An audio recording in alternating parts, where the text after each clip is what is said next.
Have you ever stayed silent in a meeting, even though you knew you had the best idea in the room? Or maybe you didn't apply for that promotion because you weren't 100% ready. Here's the hard truth. It's not that you're not capable, it's that you're not confident. And according to research, confidence, not competence, is often what determines who gets promoted, who leads, and who gets heard.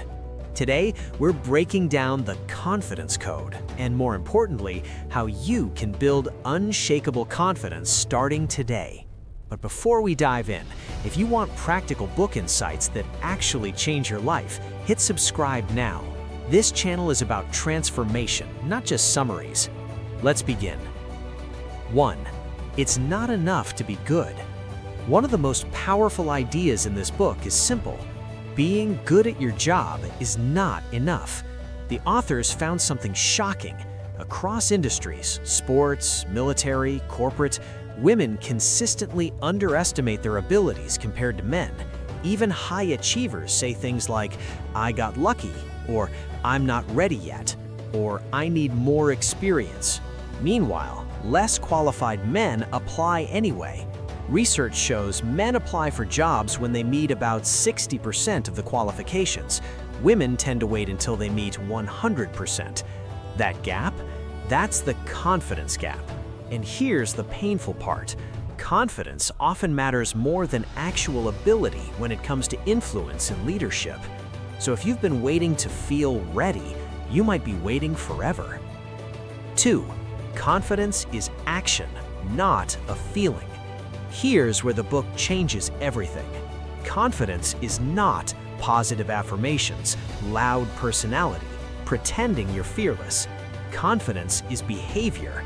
A neuroscientist study in decision-making discovered something fascinating.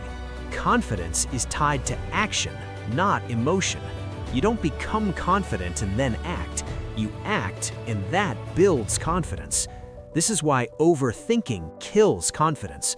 Women statistically ruminate more, they replay mistakes, they internalize criticism, they dwell. The solution? Do more, think less. When in doubt, act. Action rewires your brain. Inaction reinforces fear. 3. Nature versus nurture? Are some people just born confident? The book explores genetics and biology. Yes, certain genes influence anxiety levels. Yes, hormones like testosterone affect risk-taking. But here's the empowering truth. Biology is not destiny. Your brain is adaptable. Environment reshapes wiring. Confidence can be trained. Think of it like this. You may have a worry highway in your brain, but you can build new roads around it. Confidence is a skill, not a personality trait.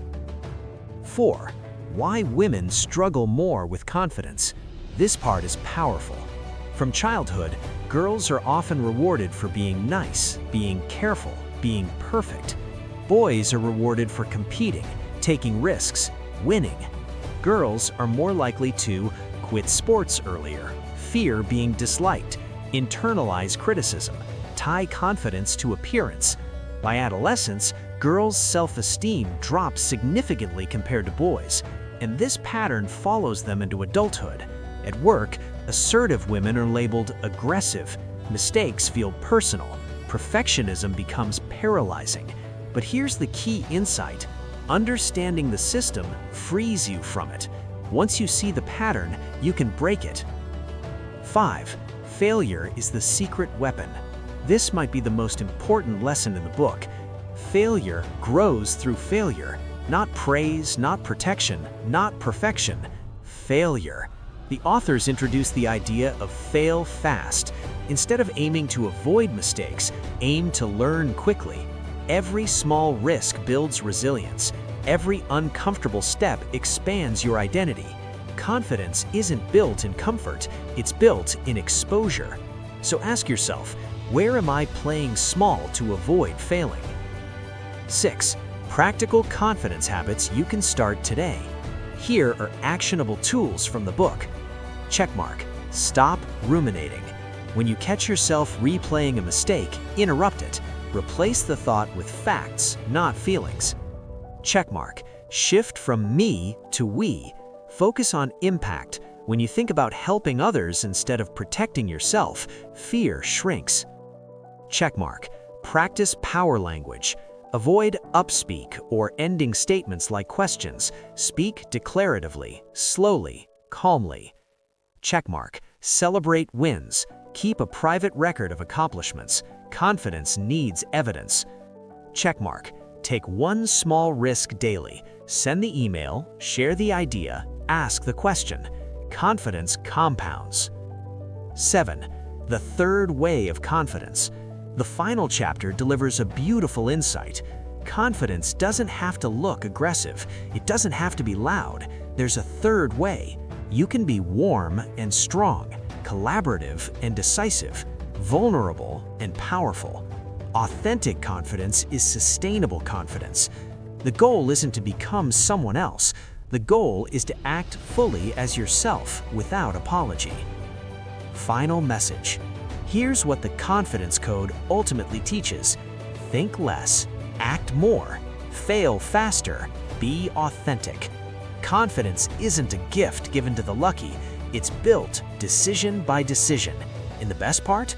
The experience of confidence becomes addictive. Once you act despite fear, you realize fear was never in control. If you found this breakdown helpful, make sure you subscribe. We turn powerful books into real-life transformation every week. The link to the book is in the description if you want to dive deeper. And now, I want to hear from you.